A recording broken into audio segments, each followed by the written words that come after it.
بسم الله.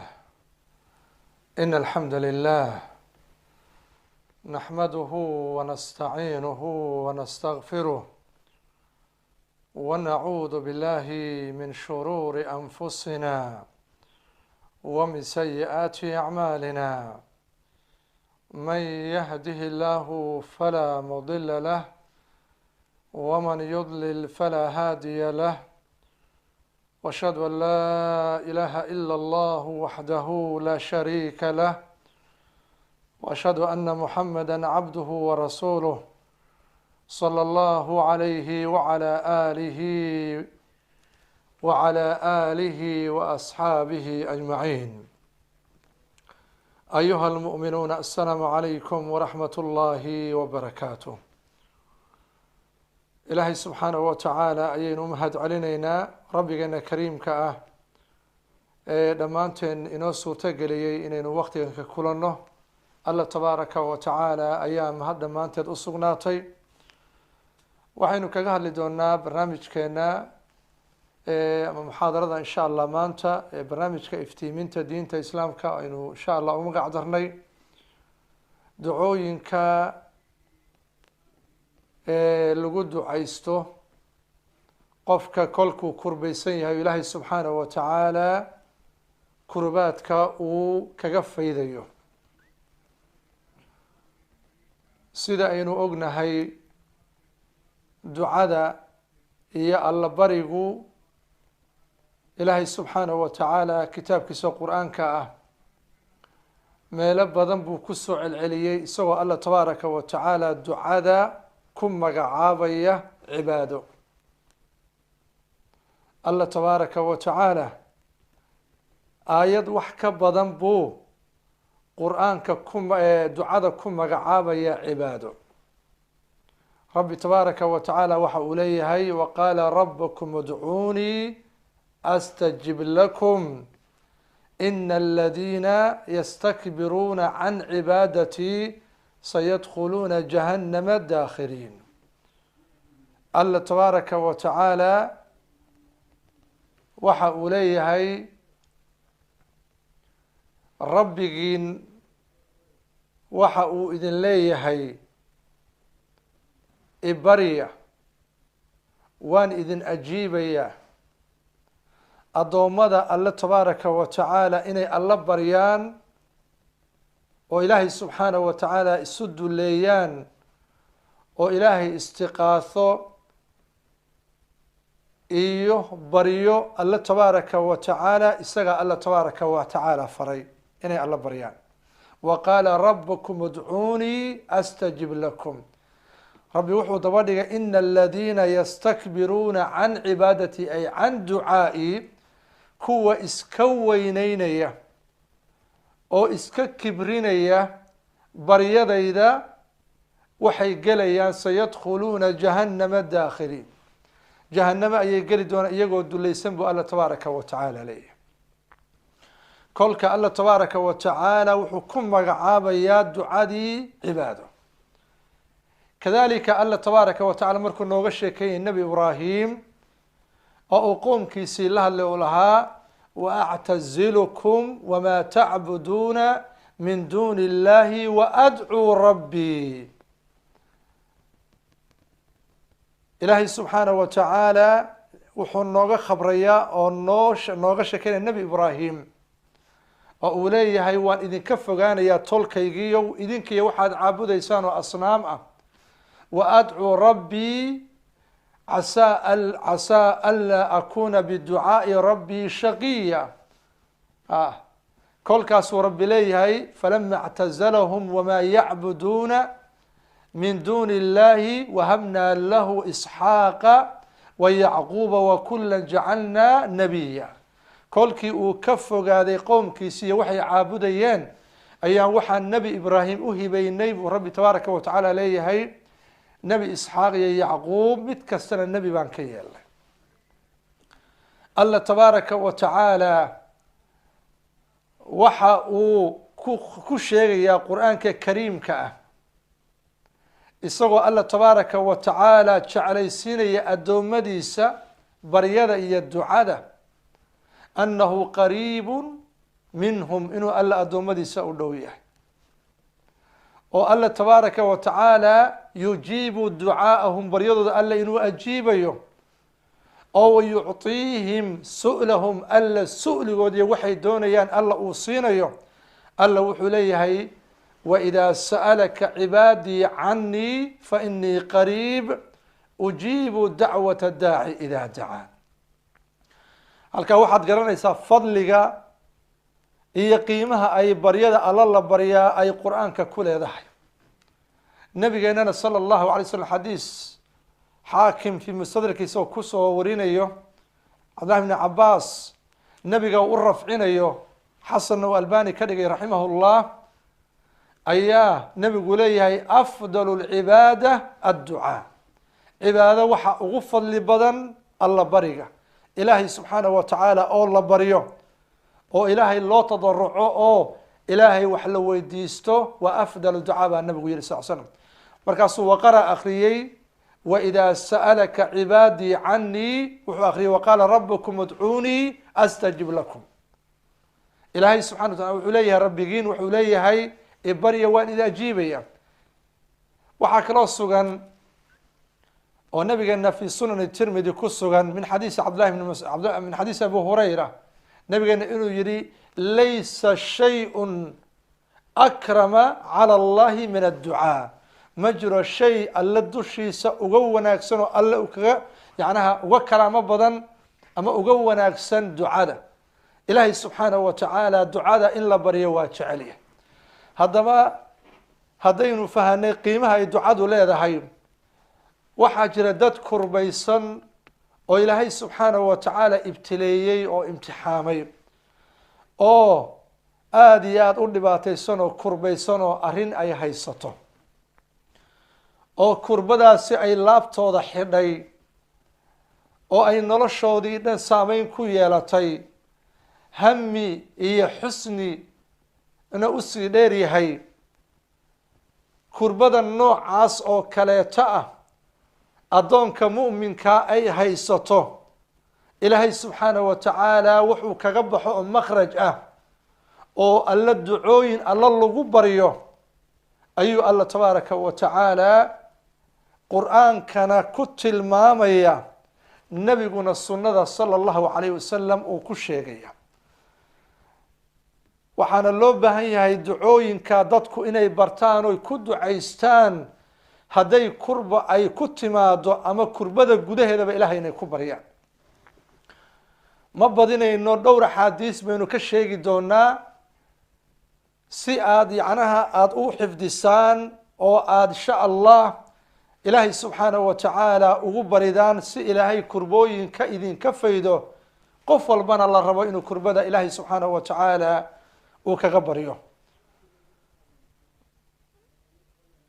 ilaahay subxaanahu wa tacaala ducooyinka waaweyn ee ma'huurka ah ee alla tabaaraka wa tacaala kitaabkiisa qur'aanka uu ku tilmaamay waxaa ka mid ah qisadii nebi yunus ibnu mata calayhi assalaam.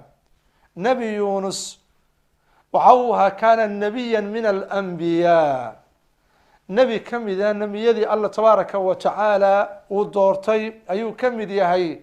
wa kaana mabcuuhan ilaa ahli ninawa min ardi mawsil bilciraaq.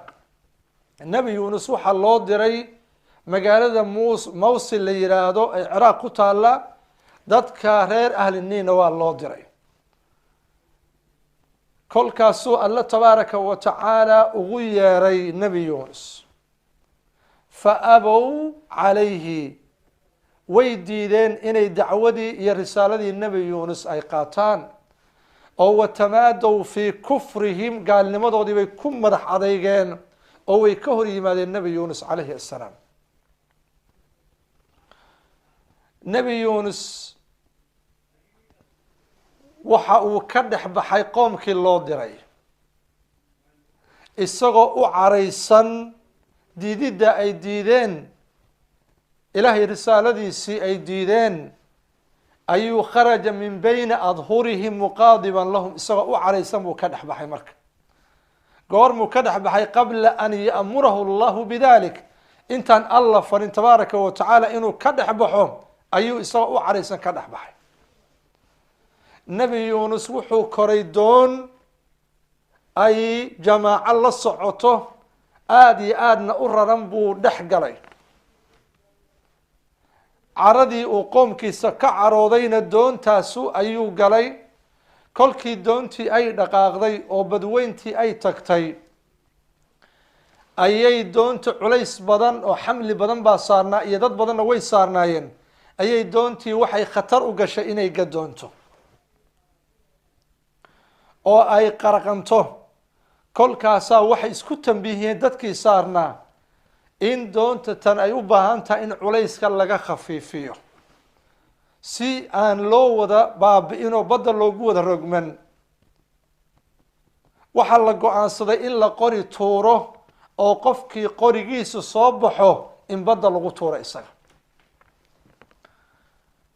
qori tuur baa loo sameeyey dadkii badda doonta saarnaa.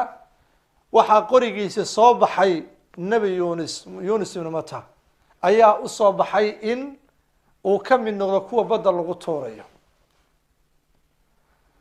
kolkii qorigiisa soo baxay ayuu nebi yuunus baddii isku tuuray. ila qorigiisii baa soo baxay iyo qurcadiisii.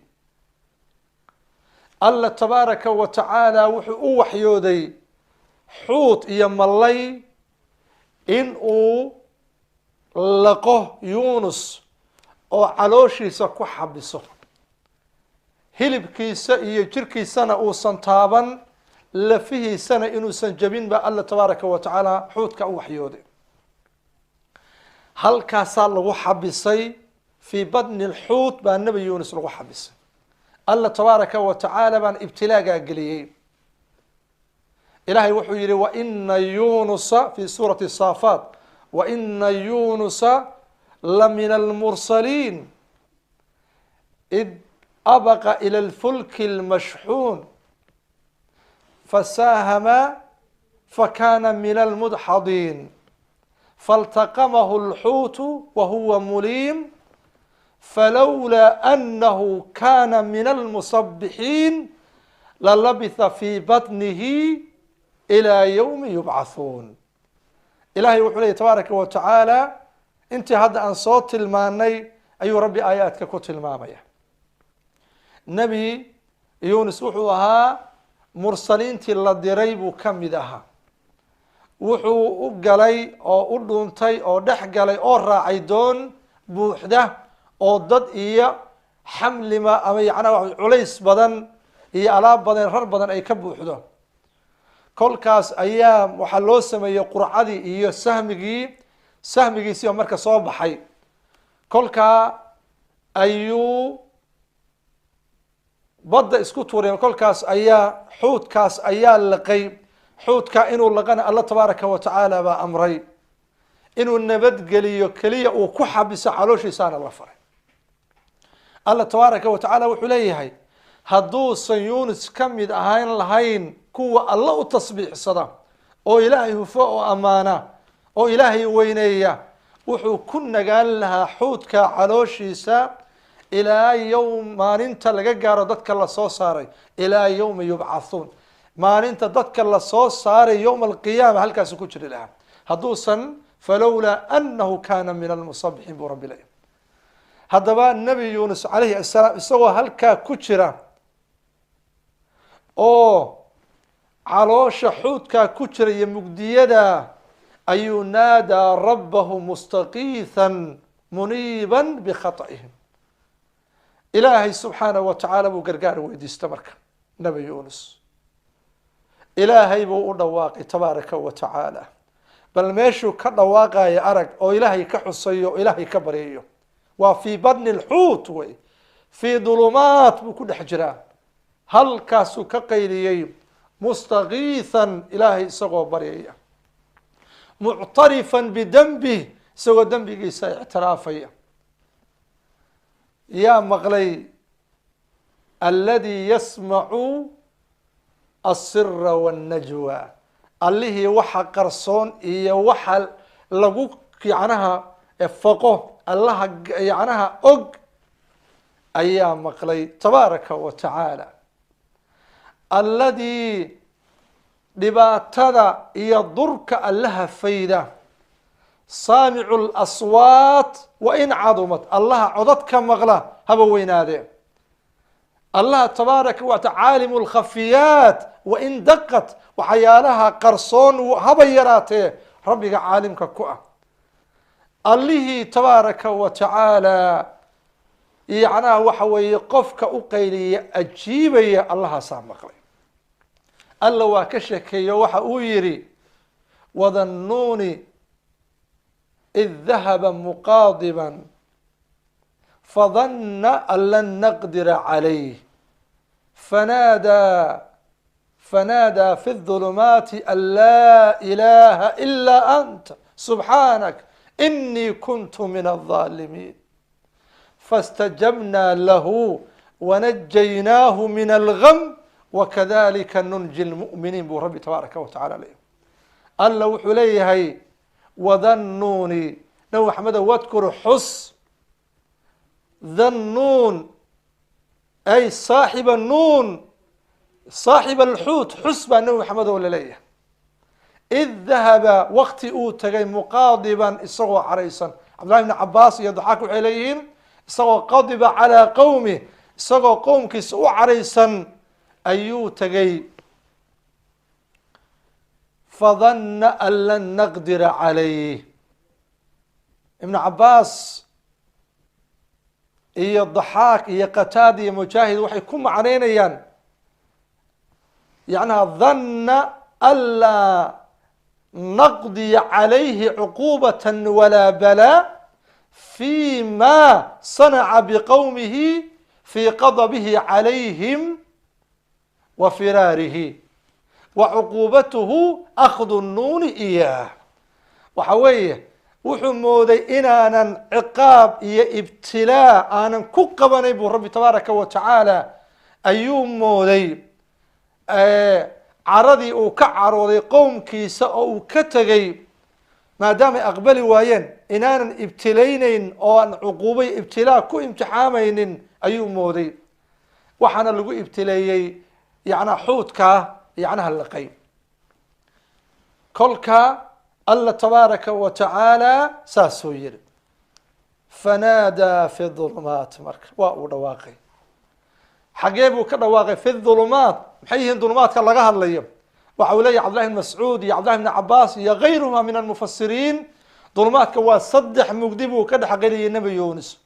dulmati badni lxuut, mugdigii caloosha kalluunka, iyo dulmatul baxri, iyo mugdigii badda, iyo dulmatu leyl. 3daa mugdi gudahood ayuu alla tabaaraka wa tacaala uga qayliya oo ka baryay, isagoo oo alla tabaaraka wa tacaala istiqaaho weydiisanaya, isagoo ictiraaf muujinaya.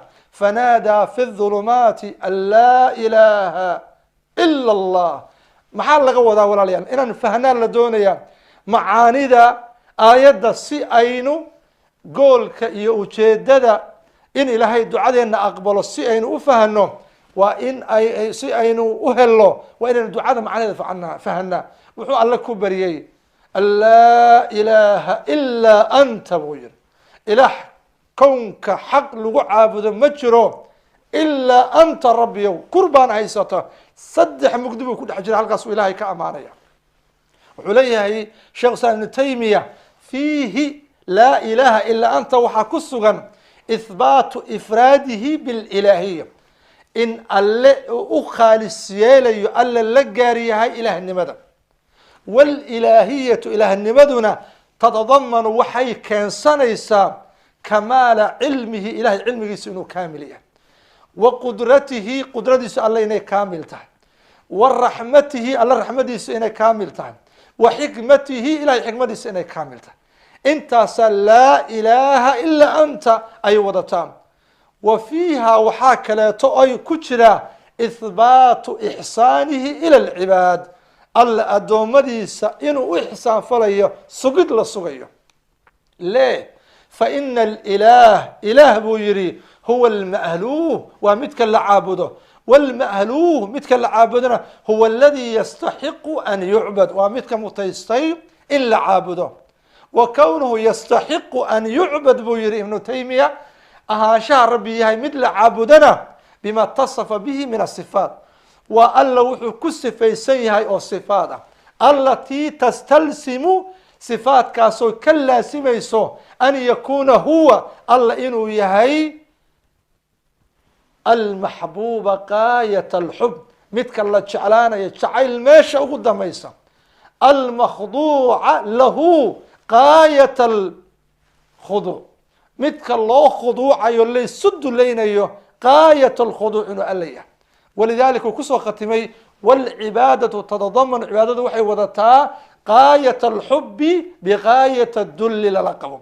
كلك لا إله إلا أنت بكبري وعكو حجيي سبحانك انتاس الله هفنان تاده وحا كسوغا إثبات تنزيه الله من كل عيب ونقص الله إن لغنسهم لما وحك الصوء النقائص يعيب الله تبارك وتعالى إلا غنسهم أي سوغيسا markaasuu yidhi markuu inta alla ku ammaanay oo alla ku xusay innii kuntu min adaalimiin allah waxaan anigu ahay kuwa dhaalimiinta a mid ka mid a waa ictiraaf uu dembigiisa ictiraafayo addoonku markuu alla wax weydiisanayo laba xaalo kama baxo in uu sifaatu dalab alla wax ku weydiisto oo ilaahay uu yacnaa qaab dalab wax ku weydiisto iyo inuu qaab ikhbaar oo ka waramitaan wax ku weydiisto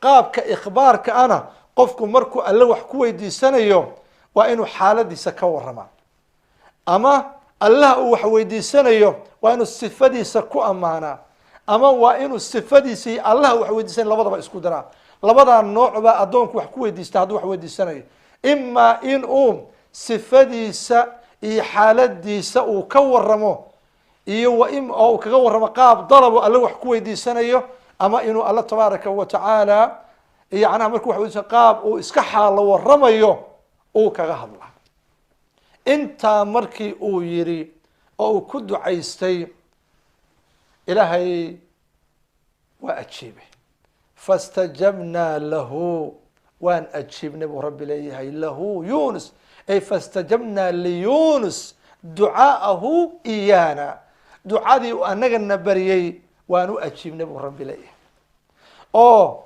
kurbadii xuudka iyo xabsigii ilaahay subxaanahu wa tacaala buu ka fayday oo rabbi wuxuu leeyahay wanajaynaahu min algam mugdigii iyo xabsigii iyo kurbadii halkaa ku haysatay baan ka faydnay waatan marka dadka kurbada haysato ilaahay wuxuu yidhi wakadalika sidaa aan u badbaadinay yunus ibnu mata ayaan nunji lmu'miniina mu'miniintana u badbaadinayna halkaa waxaa soo gelaya marka mu'miniinta kurbaysan kan xanuun la kurbaysan kan awlaad la kurbaysan kan yacnaa waxa weeye dhibaato kurbo kaleeto oo adduun haysato qofka gaar kurba u haysato ilaahay subxaanahu wa tacaala wuxuu leeyahay wakadalika nunji lmu'miniin sidaas oo kale ayaan mu'miniintan u badbaadinayna ibnu jariir aلطabri mufasirka weyn wuxuu leeyahay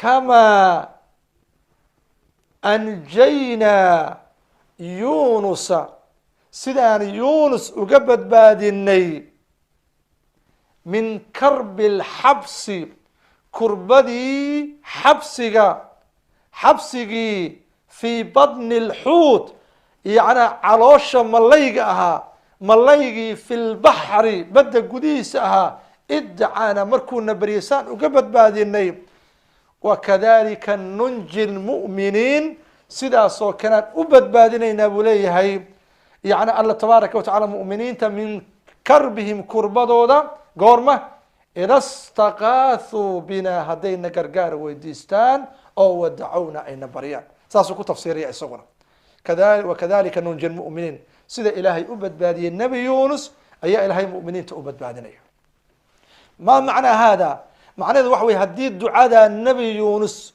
uu ku ducaysto alle ku barya ad alle ku baridid waxay ka mid tahay ducooyinka jaamica ee mustajaabaadka la ajiibayo. qof kasta oo kurba haysato ducada alla ku barya ilaahay waa ajiibaya. walidaalika ibnu kathiir uu yidhaahdaa walaa siyama idaa dacow bihada adducaa fi xaali lbalaa, gaar ahaan qofka hadduu ku ducaysto ducada xilliga la ibtilayo dhibaataysanya, hadduu ducada ku ducaysto waa la ajiibaya. walidaalika waxaa sugan xadiis sacd ibni waqaas oo ku soo aroor fi sunan tirmidi, xadiis saxiixana ah oo macmuulu bihi ah. xadiiskaa waa xadiis cadiima, nabigeena ayaa waxa uu yihi qisadaas uuna ka sheekeynaya dacwatu dhinnuun, baryadii nebigii malaga u saaxiibka waa yunus ibnu mata. dacwatu dhinnuun id waqti dacaa rabbahu alla uu ku baryey wa huwa fii badni lxuud, isagoo malayga calooshii ku jira. ducadaas waa ducadee laa ilaaha ilaa anta subxaanaka inii kuntu min aldaalimiin. ducadaa dinnuun uu ku ducaystay markii uu alla baryayo xuudka ku jiray calooshiisa ee ahayd laa ilaaha ilaa anta subxaanaka inii kuntu min aldaalimiin. nabigu wuxuu yihi fainahu lam yadcu biha, kuma ducaysta ducada rajulu muslimun, qof muslima kuma ducaysto fii shayin qad, shay iyo kurbo markaa haysta gudaheeda kuma ducaysta weligii ilaa istajaaba allahu lahu, alla waa ajiibaya. wa fii riwaaya ilaa ustajiiba lahu, waa siiqata majhuul, ilaa waa la ajiibaya. haddaba qofkii ducada ku ducaysta buu nabigu yihi shay uun kurbo ku haya kaga ducaysta ilaa alla tabaaraka wa tacaala waa ajiibaya.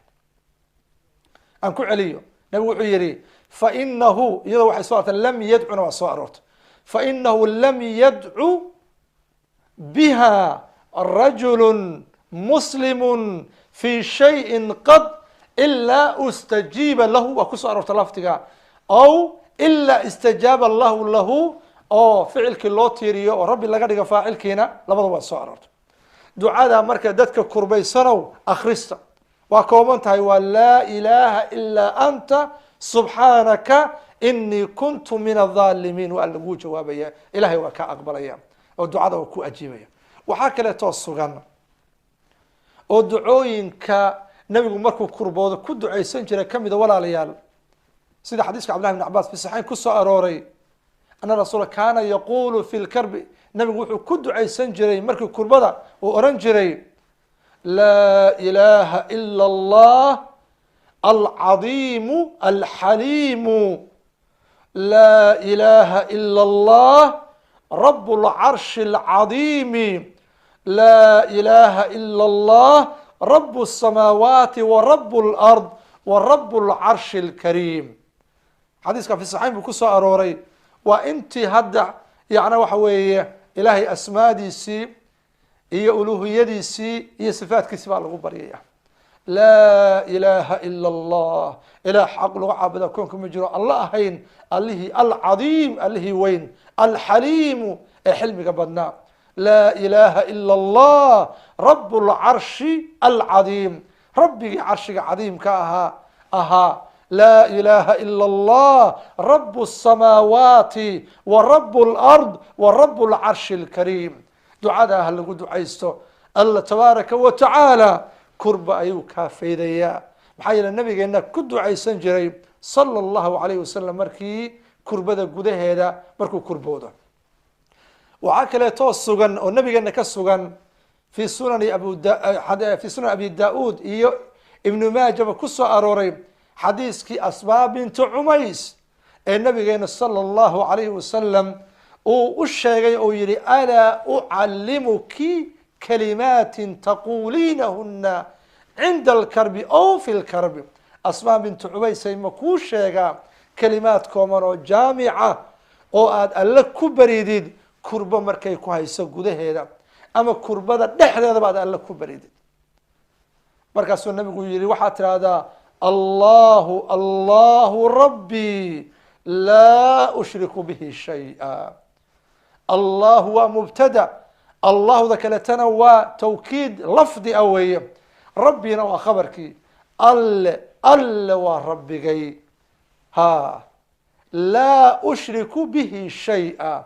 الله تبارك وتعالى عبادة قفنا لو ذاكن معي، لا أشرك به شيئا والنكروي في صيغة نفي تحت الله وتفيد عموم.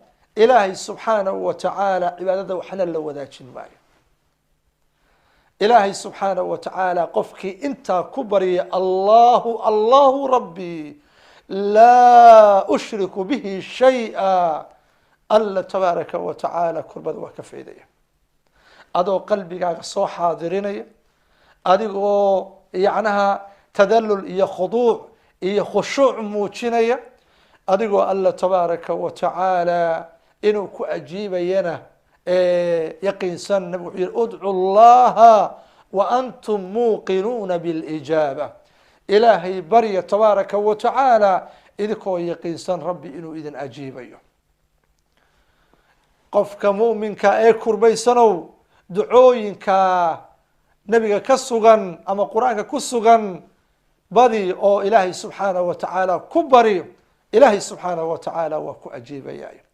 waxaa isaguna jira xadiis saxiixa oo xadiiska abi bakra cinda abi daauud ku soo arooray oo nabigeenu yihi dacawaatu lmakruub, dadka la kurbeeyey ee kurbadu ay haysato baryooyinkooda ayuu nabigu tilmaamaya alla ay ku baryayaan. waxa weeye allaahuma raxmataka arjuu, ilaahow raxmadaadaan rajaynaya. bal xadiiskaa dhagaysta qiimihiisa walaalayaal. اللهم رحمتك أرجو فعل كبا الله دبدغي رحمة مفعول به ولا سوهر مريي رحمة دينا ولا دبدغي فعل كين ولا دبدغي والله. اللهم رحمتك ومفعول كي مفعول به ومقدم وي رحمتك أرجو وحي موجسا مركا فعل كلا دبدغو يعني اختصاص إله رحمة دادا أيان رجيني أديكو خاصة قف كلا رحمة مله إله رحمة دادا رجينا يا اللهم رحمتك أرجو فلا تكلني إلى نفسي طرفة عين. إله نفتي لها يقسي دين أو هاي وكيلا أو ربي أو هاي يقسي دين إسكو قبض نفتي إله يو نفتي أذان كامل انقل ياوي لا حول ولا قوة إلا بالله وي. اللهم رحمتك أرجو فلا تكلني إلى نفسي طرفة عين. الله بريا ويدسني وأصلح لي شأني كله لا إله إلا أنت. إله شأني لما أنت إصلاح إله جس كالصو يعناها نرش إذا كم ربي إصلاح إله جانب كستبا إصلاحي إلى حق لغو عابدا كونك مجرو عبادة متيستي إلا أنت إله أذيك معهن أدونكي أما أدونتي إلهي كبري ذا إذا تدلو ليس إلهي سبحانه وتعالى أخشوع عيسى خاضعا لله الله تبارك وتعالى كبر إذا السدا ودعووينك يبريوينك دتك لكربقل يبو نبوي دعوات المكروب. الله حديث أبي بكر عند يعني وحوي أبي داود في سنة أبي داود اللهم رحمتك أرجو فلا تكلني إلى نفسي طرفة عين وأصلح لي شأني كله لا إله إلا أنت. إلهي سبحانه وتعالى وكفي ذي أدونك سدا إلهي وتضرعه إلهي سدا أبري تبارك وتعالى كربدا ألا وكفي ذي سبحانه وتعالى. ولا ليال إلهي سبحانه وتعالى رحمدي سيا لك قوسا الله تبارك ورحمدي سوا واسع. إلهي وحليه هي وإذا سألك عبادي عني فإني قريب أجيب دعوة الداعي إذا دعا. الله تبارك وتعالى هلا بريو والله تبارك وتعالى أسمادي سي صفات كي سوون وناكسن هلا بريو إلهي توحيد كي سهل بريو إلهي أسمادي سوون وناكسن هلا بريو إلهي أسماء وناكسن بوليه فلله الأسماء الحسنى فادعوه بها. الله تبارك وتعالى أسمادي سهل بريو إلهي سبحانه وتعالى مؤمنين الله هدي بريان الله وأجيبيا أو سؤلقوا ذا وأجيبيا. الله تبارك وتعالى حديث قصة أرورود قرنا إنسان مسلم ينزل ربنا كل ليلة إلى السماء الدنيا. الله تبارك وتعالى وحو أسو دقاه بين كستا كلك حين يبقى ثلث الليل الأخير. ثلث هبينك مركز صدح من الله قيبي ميل مركز باقي تهي كل كاسو يقول ربي أرنا من يسألني من يسألني يا وحي ويدي سنة يا فأعطي أنسية.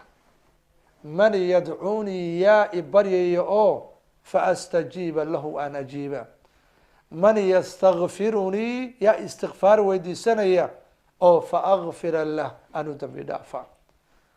هدي ولبا دعوينك وقتيدا لا أقبل دعوينك أد كبيكتد إلهي سبحانه وتعالى وقتي وحجرة دعوينك يدو هدنا مر إلهي لبريو هدنا وقتيو دعوينك هداد كبيكتد إلهي كو أجي وعكمد حلقة السحرك حلقة ربي تبارك وتعالى السماء الدنيا أسودك يا رب وحليه والمستغفرين بالأسحار إنهم كانوا قليلا ما يا رب عليه كانوا قليلا من الليل ما يهجعون وبالأسحار هم يستغفرون.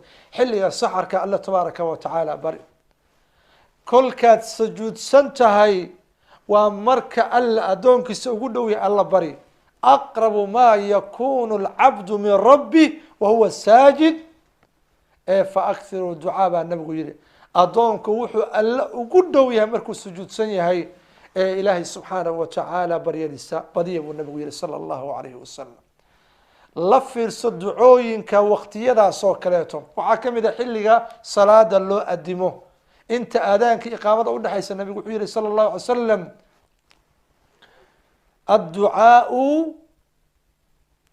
الدعاء لا ترد وفي رواية كانوا يعتبر ثنتان لا ترد أو قلما ترد دعاء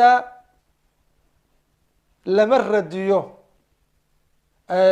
أما إلهي سبحانه وتعالى معليو أول أقبلاوي معناه وقورمة الدعاء لا يرد بين الآذان والإقامة مركا أنت أود حيس آذان كمركا الصلاة اللو أدمي أنت إقامة أود حيس دعاء الله الغبر تبارك وتعالى ألا وأجيبه وقت يرد دعاء الله أجيبه وحا كميدا ما ننت الجمعة الساعات كجرتا أو إلا أفرت قول الله شيء لبا قول أو أدلة له حديث عبد الله بن السلام حديث أبي موسى أبي بردة ابن أبي موسى لبدا حديث قصة أروري أو دعاء الساعات كجرت يوم الجمعة أو مركا إمامك ومنبرك فريستو إلا أسراد كجودنا يوم أنت ساعات بكجرت أدون كادو الله بريو إلهي وأجيبه يوم أيوه حديث كلاتو أو حديث عبد الله بن السلام أو اسمه المامية مركا